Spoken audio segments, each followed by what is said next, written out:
사사기 보시겠습니다. 오늘 아침은 사사기 3장 12절부터 22절까지 보시겠습니다. 사사기 구약성경 364페이지입니다. 364쪽에 12절부터 22절까지 사사기 3장 12절부터 사사 에웃에 관한 이야기입니다. 364쪽에 있습니다. 시작. 이스라엘 자손이 또 여호와의 목전에 악을 행하니라. 이스라엘 자손이 여호와의 목전에 악을 행함으로 여호와께서 모압 왕 에글론을 강성하게 하사 그들을 대적하게 하심에 에글론이 암몬과 아말렉 자손들을 모아 가지고 와서 이스라엘을 쳐서 종려나무 성읍을 점령한지라. 이에 이스라엘 자손이 모압 왕 에글론을 18배 동안 섬기니라. 이스라엘 자손이 여호와께 부르짖음에 여호와께서 그들을 위하여 한 구원자를 세우셨으니 그는 곧 베냐민 사람 게라의 아들 왼손잡이 에웃이라. 이스라엘 자손이 그를 통하여 모압 왕 에글론에게 공물을 바칠 때에 에훗이 길이가 한 규빗 되는 좌우에 날선 칼을 만들어 그의 오른쪽 허벅지 옷 속에 차고 곡물을 모압 왕 에글론에게 바쳤는데 에글론은 매우 비둔한 자였더라. 에훗이 곡물 바치기를 마친 후에 곡물을 메고 온 자들을 보내고 자기는 길갈 근처 돌 뜨는 곳에서부터 돌아와서 이르되 왕이여 내가 은밀한 일을 왕에게 아뢰려 하나이다 하니 왕이 명령하여 조용히 하라 하매 모셔 선자들이 다 물러간지라. 에훗이 그에게로 들어가니 왕은 서늘한 다락방에 홀로 앉아있는 중이라. 에훗이 이르되 내가 하나님의 명령을 받들어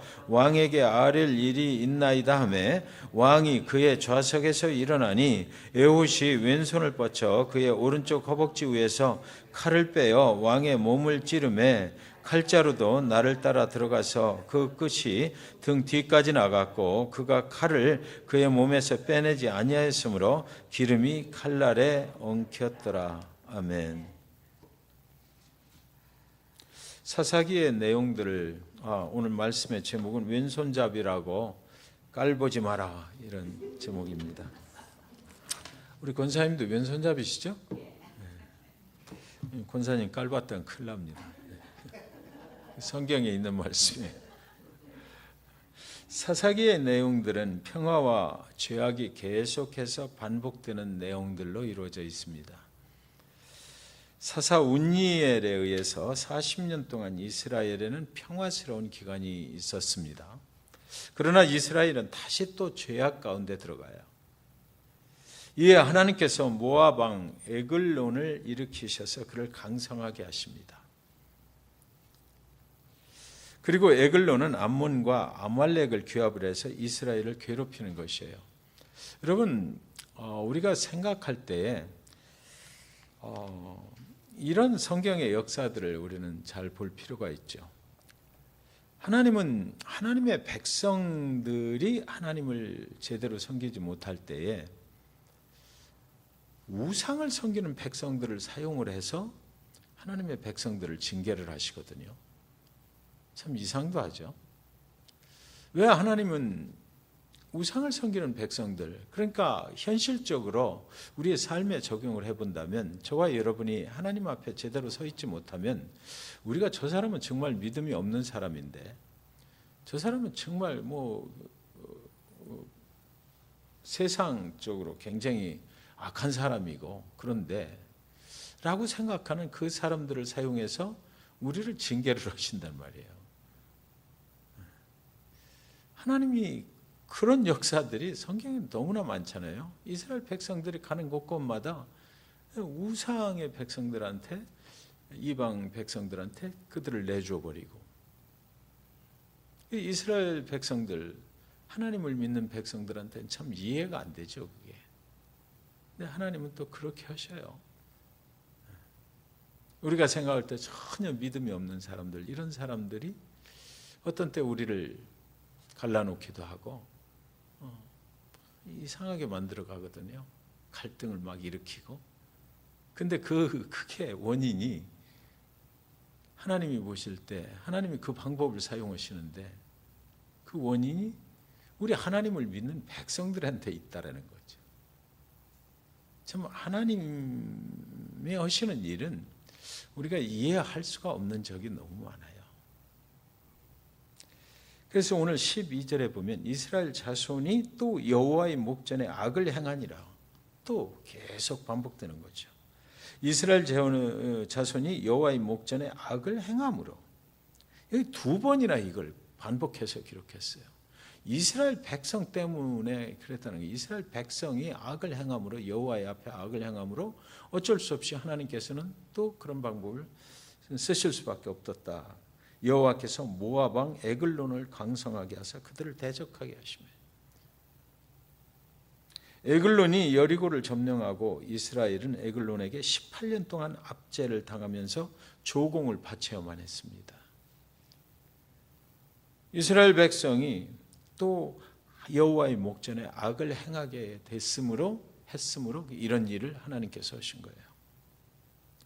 계속해서 반복되는 것처럼 이제 이스라엘은 하나님께 고통 중에 또 부르짖어요. 우리를 좀 구해달라고. 이런 일들이 계속해서 그들의 역사에 반복이 됐던 거죠. 그러자 하나님은 이번에도 또 다른 사사를 한 사람 세워주시는데 그의 이름이 에훗이었습니다. 15절에 보시면 이스라엘 자손이 여호와께 부르짖으며 여호와께서 그들을 위하여 한 구원자를 세우셨으니 그는 곧 베냐민 사람 게라의 아들 왼손잡이 에훗이라. 하나님이 한 사람을 세우셔서 또 이스라엘을 보호하시고 구원을 해나가시는데, 그때 이 에훗이라는 사람이 누구였다라는 것을 아주 분명히, 어떤 사람을 세우셨다라는 것을 분명히 합니다. 그는 곧 베냐민 사람 게라의 아들 왼손잡이 에훗이라. 그냥 에훗이 아니고 베냐민 사람이었고 게라의 아들이고 왼손잡이였다. 그 사람의 특징을, 하나님이 선택하신 사람의 특징을 아주 분명하게 성경에 기록을 했어요. 이스라엘의 율법에 대하여 알고 있는 사람이라면 참 의외다라는 생각이 들 수밖에 없는 그런 기록입니다. 에훗은 유력한 지파에 속한 사람이 아니었어요. 그리고 또 유명한 집안 출신도 아니다라는 것입니다. 더군다나 그는 왼손잡이였다 그랬어요. 성격도, 이거 권사님 얘기 아니니까 오해하지 마십시오. 성격도 아마 손을 닮아서 그런지 좀 왜곡졌을 것이다, 우리가 추측해 볼 수가 있어요. 되게 왼손잡이들은 좀 성격이 좀 다른 사람들에 비해서 좀 모난 부분이 있잖아요. 막 고집도 세고. 그래요?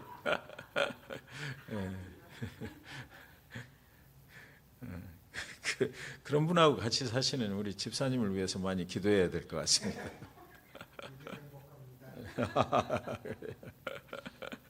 네, 행복할 줄 믿습니다.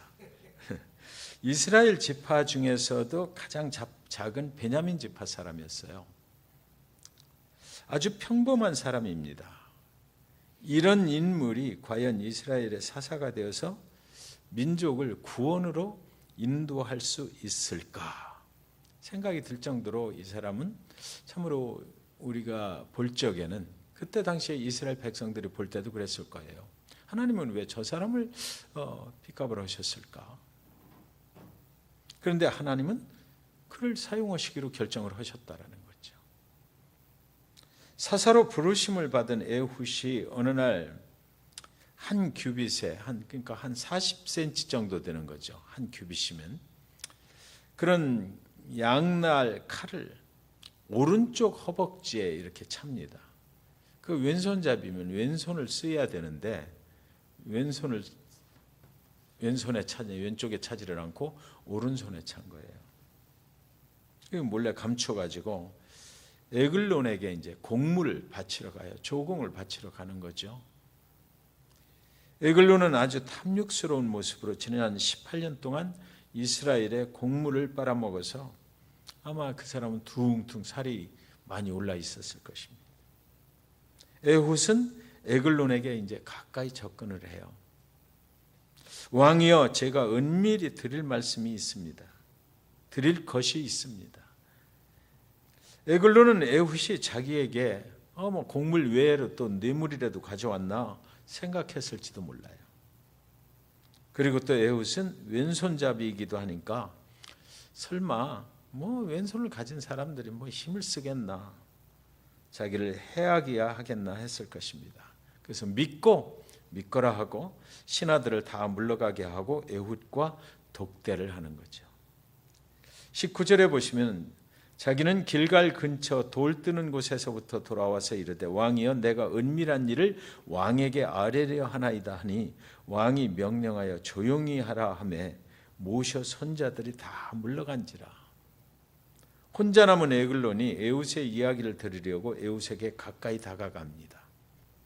그 순간에 에훗이 왼손으로 오른쪽 허벅지에 칼을 빼서 에글론을 강하고 깊게 찔렀다.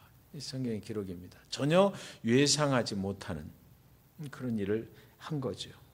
얼마나 강하게 찔렀는지 칼자루가 등 뒤에까지 뚫고 나갔고 그 칼자루에 기름이 막 배어 있어서 뺄 수가 없었다 그랬어요. 그냥 뒀다라는 것입니다. 칼을. 21절 22절에 보면 에훗이 왼손을 뻗쳐 그의 오른쪽 허벅지 위에서 칼을 빼어 왕의 몸을 찌르매 칼자루도 나를 따라 들어가서 그 끝이 등 뒤까지 나갔고 그가 칼을 그의 몸에서 빼내지 아니하였으므로 기름이 칼날에 엉겼더라. 왼손잡이 에훗이 에글론을 죽인 것입니다. 그런 후에 이스라엘 자손을 모아서 이제 모압과 싸워서 승리를 해요. 18년 동안 압제를 했던 모압이 이스라엘에게 무릎을 꿇은 것이지요. 그러니까 과거 18년 동안 하나님께서 그들을 에글론에게 넘겨주었다가 이방 민족에게 넘겨주었다가 이제는 에훗이라는 하나님의 선택한 사람을 세워서 그들을 또 쳐내게 하는 거죠. 그래서 그랬냐면 이스라엘 백성들이 부르짖어서 죄악 중에서도 부르짖어서 하나님께 기도했다. 그래서 에훗을 세우고 그것도 하나님은 에훗에게 그런 일을 하게 했어요. 이제 더 이상 모압의 압제는 없어진 것입니다. 더 이상 이제 그들로부터 괴로움을 당할 필요는 없어요. 그때부터 이스라엘에는 장장 80년의 긴 평화가 임하게 됐던 것입니다. 30절에 보시면 그날에 모압이 이스라엘 수하에 굴복하며 그 땅이 80년 동안 평온하였더라 그랬어요. 과연 사사의 자격이 있는가 의문이 되었던 사사 에훗의 이야기는 우리에게 좀 놀라움을 주는 거죠. 단순히 예상치 못한 이야기에 반전이 있었다라는 것 때문은 아니고요. 에훗의 이야기를 통해서 우리가 알아야 할 진리가 그 속에 있기 때문입니다. 첫째, 사람을 뽑으시는 하나님의 기준은 인간의 기준과 다르다라는 것이에요. 우리의 기준으로 보면 에훗은 너무나 부족한 사람이죠. 다른 사사들과 비교할 때 너무 뒤처지는 백그라운드를 가지고 있는 사람입니다. 백그라운드 체크를 했으면 에훗은 아마 하나님께 뽑히지 못하였을 수도 있어요. 하나님은 그런 거를 체크를 안 하시고 뽑으시는 것 같아요. 인물도 성격도 신체 조건도 하나 사사다운 데가 없는 사람입니다. 첫 번째로 사사 운니엘과 비교할 때 너무 차이가 집니다.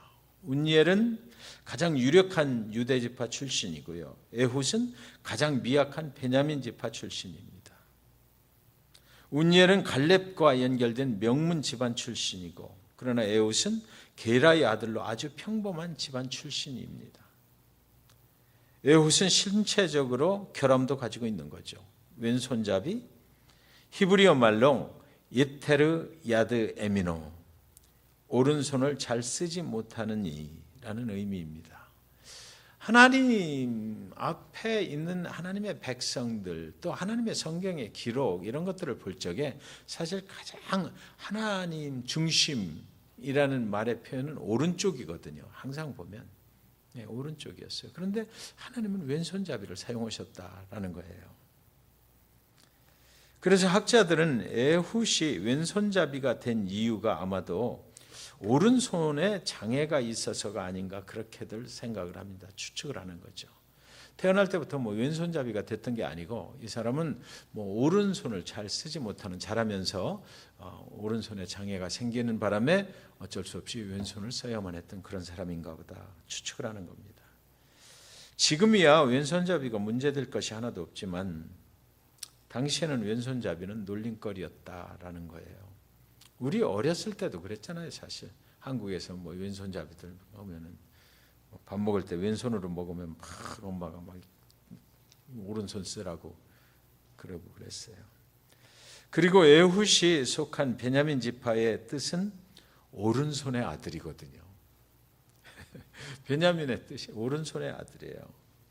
오른손의 아들이란 지파에서 에훗은 왼손잡이로 살아가고 있었던 거죠. 그러니까 굉장히 천대를 받았을 것이 분명해요. 이 때문에 에훗은 자신이 속한 지파에서도 아마도 기가 죽어서 살아가고 있었을 것이다. 우리가 추측해 볼 수 있는 겁니다. 그런데 놀라운 것은 그 많은 사람들 중에서 하나님은 이 에훗을 선택을 하셨다라는 거죠. 어떻게 하나님은 이 에훗을 찾아내셨을까? 에훗이 뭐 하나님 앞에 막 참 뭘 잘하고 그런 것도 기록이 없잖아요. 하나님이 일방적으로 그냥 에훗을 사용을 하신 것뿐이에요. 여러분, 우리는 대부분 아주 평범한 집안에서 태어나고 자랐습니다. 저도 보면 평범한 집안이었던 것 같은데 제 생각에는 평범한 집안도 안 됐다라고 항상 생각을 하더라고요. 대개 사람들은 그런 생각을 많이 해요. 다른 사람들과 비교할 때 상대적으로 나는 아주 빈곤한 가정에서 태어난 것 같고 그런 대로 그냥 살았던 것 같은데 그런 생각을 많이 하게 되더라고요. 어떤 분은 가난한 부모 밑에서 태어나서 늘 결핍된 환경 속에 고생하며 자랐습니다. 저를 두고 하는 말 같아서 하나님 앞에 이런 사람들이 사용이 된다는 것이 굉장히 위로가 되는 거예요. 세상이 우리를 주목하지 않습니다. 때론 우리는 세상으로부터 무시를 당하죠.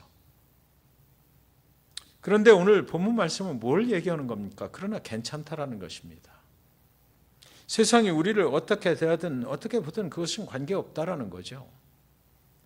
하나님은 외적으로 우리를 판단하시지 않기 때문에 우리는 그것에 신경 쓸 필요가 없다라는 것입니다. 에훗처럼 지극히 평범한 사람도 찾아오시고 그 밑에 사람도 찾아오시는 거예요. 밑쪽에 구원을 위해서 세워주시는 분이 바로 하나님이시기 때문에 그렇다라는 것입니다. 하나님은 그런 걸 가지고 따지질 아니하시는 그런 하나님이시다. 우리는 때로는 신체적으로 약하거나 고통을 당합니다. 약함이 있으면 무언가 새로운 일을 하기가 어려워지잖아요. 새로운 일이 부여가 되면 두려움이 앞서는 거예요. 신체적으로 약함이 있으면. 그런데 성경은 뭐라고 그래요? 괜찮다 말하는 거죠. 왼손잡이 에훗을 생각해 보라는 것입니다. 또 안질 같은 병을 가지고 있었던 무슨 병인지 확실하지는 않지만 그 고쳐지지 않는 그런 병을 가지고 있었던 바울을 생각해 보라는 것입니다. 성취하는 몸과 연약한 몸으로 살아가기는 쉽지 않지만 그로 인해 하나님을 의지할 때 우리의 약함은 강함이 되는 것입니다. 하나님을 의지할 때 그 약함을 강하게 하나님은 사용해 버리신다라는 거예요. 하나님을 의지하느냐 그렇지 않느냐 그게 문제죠. 또한 우리는 종종 세상에서 외롭습니다. 나를 알아주는 사람이 없다고 느껴요. 나를 이해해 주는 사람도 없다고 느낍니다.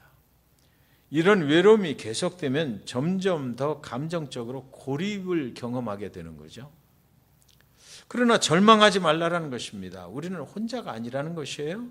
홀로 있는 에훗을 찾아오셔서 부르신 하나님이 지금 우리 앞에 계시지 않습니까? 성경의 질문입니다. 그분이 우리를 아시고 그분이 우리를 이해하시면 되는 거지요. 그 이상 더 바랄 게 없는 겁니다. 유명한 집안의 운니엘은 40년 동안 사용하셨지만 이 평범한 가정 출신 왼손잡이 에훗은 80년을 사용하셨어요. 에훗은 그럴 수 있는 능력의 사람이 아니었습니다. 이 결과는 하나님이 에훗을 친히 찾아와서 친히 그를 선택해 주셨기 때문에 가능한 일이었습니다. 왜 에훗이 하나님한테 뽑혔는지는 성경 기록이 없기 때문에 우리는 알 수 없어요. 그냥 객관적으로 그 사람은 베냐민 지파 출신이고 왼손잡이라는 거, 게라의 아들이라는 거, 그것밖에는 더 이상 기록에는 없습니다. 그러나 하나님이 보실 때 그를 사용해야 되겠다라고 그렇게 보신 거죠. 그런 면이 뭔가 에훗에게 있었다라는 것입니다. 그렇습니다. 우리가 누구인가도 중요하지만 우리를 누가 잡고 사용하시느냐, 그게 가장 중요한 겁니다. 파이프렌치가 저 같은 사람에게 잡히면 아무리 쳐다봐도 어떻게 쓰는 것인지 잘 몰라서 허둥대지만, 배관공의 손에 잡히면 큰 배관 공사를 하게 되는 거예요. 인간적으로 나 자신과 다른 사람을 보면서 쉽게 판단하거나 포기해서는 안 된다라는 것입니다. 하나님의 기준은 우리의 것과 다릅니다.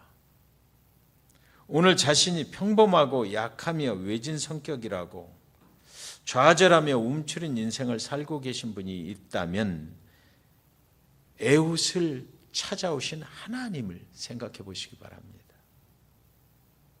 그 하나님께로 우리는 나아가야 되는 거예요.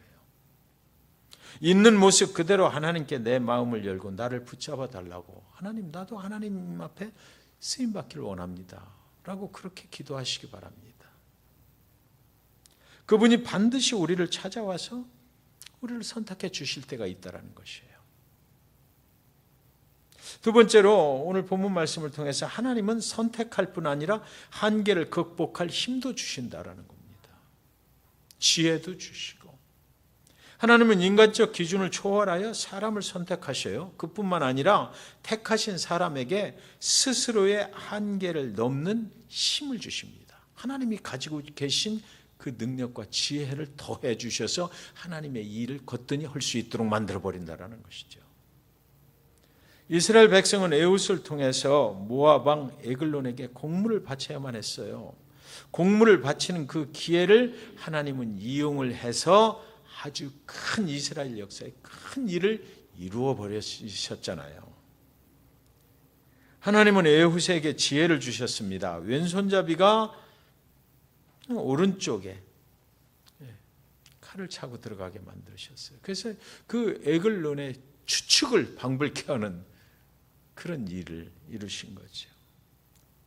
에훗은 칼을 오른쪽 허벅지 옷 속에다 감추고, 에글론이 이제 탐욕을 부리면서 무엇인가를 얻기 위해 홀로 남아 있을 때 에훗의 칼에 찔려 죽임을 당하게, 그 상황의 연출자는 하나님이신 거죠.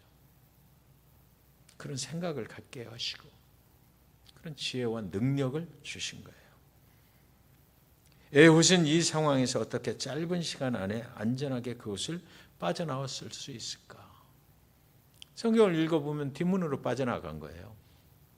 그렇게 하고 앞에 있는 그 경호원들이 아무 소리가 없으니까 이렇게 보니까 그 발만 보이는 것입니다. 그럴 때는 발이 보였습니까? 어떻게 됐습니까? 하여튼 그래서 그 안에서 용변을 보고 있다라는 표시를 낸 거예요. 그러니까 밖에서 볼 때 그 용변을 볼 때는 아무도 못 들어가는 거죠. 에훗은 이 상황에서 어떻게 짧은 시간 안에 그렇게 빠져나오고, 에훗이 나간 후에 신하들이 에글론을 살피러 왕의 방으로 들어갑니다. 살펴보니 문이 잠겨 있어요.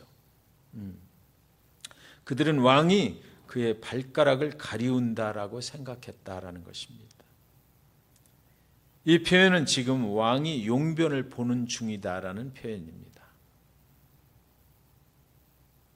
우리는 그냥 화장실 갔다 이러면 되는데 그때는 왕이 그의 발가락을 가리고 계시다 이렇게 표현을 했대요. 신하들이 후에 이상해서 문을 열었지만 때는 이미 늦었습니다. 왕은 죽어 있었고 에훗은 이미 도주한 후였습니다. 우연처럼 보이지만 분명 하나님이 에훗이 안전하게 피하도록 상황을 그렇게 만드셨다라는 거죠. 하나님은 이스라엘 백성들이 에훗을 따르도록 만들어 주셨어요. 그리고 그 후 80년 에훗이 에브라임 산지에서 나팔을 불자 하나님은 이스라엘 백성들로 에훗을 따르게 하시며 그로 그들 앞에 지도자로 인도해 주시는 것입니다. 이런 일이 벌어졌으니 이스라엘 백성들이 에훗을 안 따를 이유가 있겠어요? 그 전까지는 어땠겠어요? 베냐민 지파에 볼품 없는 사람이라고 생각들을 했을 거예요. 그런데 그를 하나님이 들어서 이렇게 이스라엘 온 앞에 이 큰 일을 이루게 하고 에글론을 죽여버리고 그 모압으로부터 해방되는 이런 역사가 일어나니까 이스라엘 모든 백성들은 이제 에훗을 막 지도자로 인정을 하고 따르기 시작하는 거죠. 하나님은 에훗에게 지혜를 주시며 상황을 에훗에게 유리하도록 조성하시고 사람들을 막 붙여주시는 거예요. 야고보서 1장 5절에 보시면 너희 중에 누구든지 지혜가 부족하거든 모든 사람에게 후히 주시고 꾸짖지 아니하시는 하나님께 구하라 그리하면 주시리라. 제가 알고 있는 어떤 집사님이요. 회사를 다니는데 그래도 뭔가 결정권을 가지고 있는 그런 위치에 있던 분이에요. 부정 거래를 하라는 요구를 회사로부터 받은 것입니다. 그런데 이분은 크리스찬이니까 이거 할 수가 없는 거예요. 그래서 끝까지 그것을 거절을 했습니다. 그러면서 기도하면서 그것을 거절을 하는 거예요. 그래서 이제 그 거절을 하고 있다가는 결국 이제 그 회사에서 해고를 당할 그런 위치에 있는 거죠. 그렇게 이제 기도하고 있는 중에 그런데 참 하나님은 이상하게도 다른 회사에서 그분을 스카우트하는 스카우트 제의를 받게 됐던 겁니다.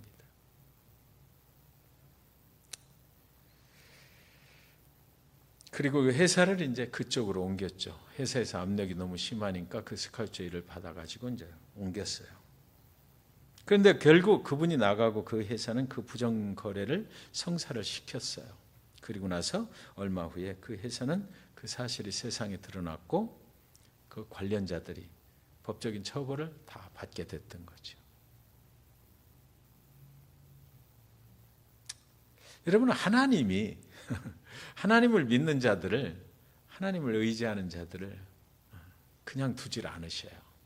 하나님의 방법대로 지금보다 더 좋은 곳으로, 그리고 또 안전하게 보호해도 해주시기도 하고. 이런 일들은 우리 믿는 우리들에게는 많이 일어나는 일 아닙니까? 사랑하는 성도 여러분, 지금 저와 여러분은 하나님 앞에 주어진 상황은 어떤 것인가요? 우리 자신의 모습을 보면 할 수 없을 것 같다라는 생각이 많이 드시지 않나요? 그런데 오늘 본문 말씀은 뭐라고 얘기해요? 두려워하지 말고 해라라는 거죠. 우리를 선택하시는 하나님께 달렸다라는 것입니다. 우리가 하나님께 선택되느냐 아니냐가 관건이지 우리의 능력이나 우리의 상황이 관건은 아니다라는 것입니다. 만약에 하나님께서 우리를 사용하신다면은 하나님 모든 상황을 뛰어넘을 수 있는 그런 초능력 같은 능력을 우리에게 주신다라는 것이에요. 그런 힘을 우리에게 주실 것이다. 우리 앞에 지금 어떤 적이 있는가, 어떤 장애물이 있어요? 우리가 싸워야 할 영적 전쟁은 어떤 것입니까? 이 영적 전쟁이죠. 우리를 하나님 앞에 온전하게 드릴 수 있는 영적 전쟁인 것입니다. 우리가 당한 상황과의 싸움이 아니고 하나님 앞에 우리가 선택될 수 있도록 영적인 전쟁을, 거기서 우리는 승부를 걸어야 되는 거죠. 우리는 적에게 공격을 당할 수도 있어요. 그러나 우리는 결국 하나님의 능력이 우리와 함께 하시면 승리를 할 수 있다는 것입니다. 18년 동안 이스라엘을 괴롭혔던 모압이 꺾여서 굴복했듯이 우리의 적들이 우리 앞에 굴복하게 된다. 우리의 적이라고 하는 것은 우리가 당한 상황을 얘기하는 겁니다. 우리 인생의 어떤 장애물을 얘기하는 거예요, 개인적으로. 29절 30절에 보시면 그때 모압 사람 약 10,000명을 죽였으니 모두 장사요 모두 용사라 한 사람도 도망하지 못하였더라. 그날에 모압이 이스라엘 수하에 굴복하며 그 땅이 80년 동안 평온하였더라. 하나님이 역사하는 참 기가 막혀요. 어떻게 한 사람도 도망하지 못하였더라. 하나님이 손을 대시면 세상 만방이 볼 때 정말 하나님이 살아계시네, 하나님이 하시는 일인 것을 분명하게 드러내 버리시는 거예요. 누구도 그것이 사람의 일이라고 하지 못하게 하나님이 하셨다라는 것을 분명하게 보여주시는 거죠. 하나님은 인간적인 기준을 초월해서 사람을 선택하시죠. 선택하시는 것뿐만 아니라 지혜와 힘을 주셔서 하나님의 일을 능력 있게 하게 만드셔요. 그러므로 우리는 그때 하나님의 편에 서서 하나님 영광 받으시옵소서를 하는 거죠. 왼손잡이 에훗을 선택하셔서 승리와 평화를 주시는 하나님이 우리에게도 승리와 평화를 주시기를 우리는 바라면 되는 것입니다. 여러분은 하나님께 선택받으시기에는 너무나 연약하다고 생각하시나요? 하나님을 믿고 기도하기에는 나의 모습이 하나님 앞에 너무나 부족해 보이지 않습니까? 그러나 하나님은 하나님 앞에 우리가 신실한 믿음으로 대기하고 있으면 하나님은 우리를 사용하셔서 하나님의 영광을 드러내시길 원하신다. 저는 경험적으로 하나님이 누구를 또 어디를 어떤 가정을 선택을 하시느냐, 그것은 저 사람을 선택했을 때, 저 교회를 선택했을 때, 저 가정을 선택했을 때 저들이 과연 하나님께서 저들을 사용하셔서 위대하신 일을 이루실 때 그 하나님의 영광을 나타낼 건가, 그걸 보시는 것 같더라고요. 저들을 선택을 했을 때 하나님 보시기에 그 영광을 자기가 한 것처럼 가로챌 때는 그런 생각이 하나님께 있다면 아직은 아니다. 네, 그런 것 같아요. 그래서 우리는 하나님 앞에 기도할 때 하나님 우리를 도우시고 우리와 함께 하시고 하나님의 기적적인 능력으로 우리가 이 장애물을 넘어갈 수 있도록 해 주십시오라고 기도할 때 무엇까지 추가해야 돼요? 하나님께서 그렇게 하시는 것, 우리가 모든 영광을 하나님께서 하셨다라고 올려드리겠습니다. 내가 중간에 그 영광을 가로채는 일은 절대로 없을 겁니다. 그 기도가 중요한 것 같아요. 하나님은 당신이 무엇을 얼마나 많이 가지고 있느냐를 보시는 것이 아니라 당신이 얼마나 하나님 앞에 쓰임받기를 원하느냐, 당신이 얼마나 하나님의 영광을 드러내는 존재가 되길 원하느냐, 그것을 보신다는 거죠. 우리의 인생이 하나님 앞에 선택되는 순간 하나님을 모든 싸움에서 이길 수 있는 지혜와 힘과 능력이 되어 주신다라는 것입니다. 그래서 이 시간 우리 기도하실 때에 이 모습 이대로 주님 앞에 나아갑니다. 연약한 자를 들어 강하게 사용하시는 하나님 앞에 두 손 들고 나아갑니다. 하나님의 진실한 사람이 되어서 이 땅에서 하나님의 영광을 드러내겠습니다. 나의 힘이 되시는 주님의 능력으로 승리하게 하여 주십시오. 하나님, 나를 사용해서 하나님의 영광을 드러내십시오. 하나님, 우리 교회를 사용해서 하나님의 영광을 세상에 선포하소서. 하나님, 우리의 자녀들을, 그 자녀들 그렇게 살았으면 좋겠죠. 그 자녀들을 사용해서 하나님의 영광을 온 세상에 드러내는 그런 사람으로 사용해 주십시오 라고 그렇게 기도했으면 좋겠습니다.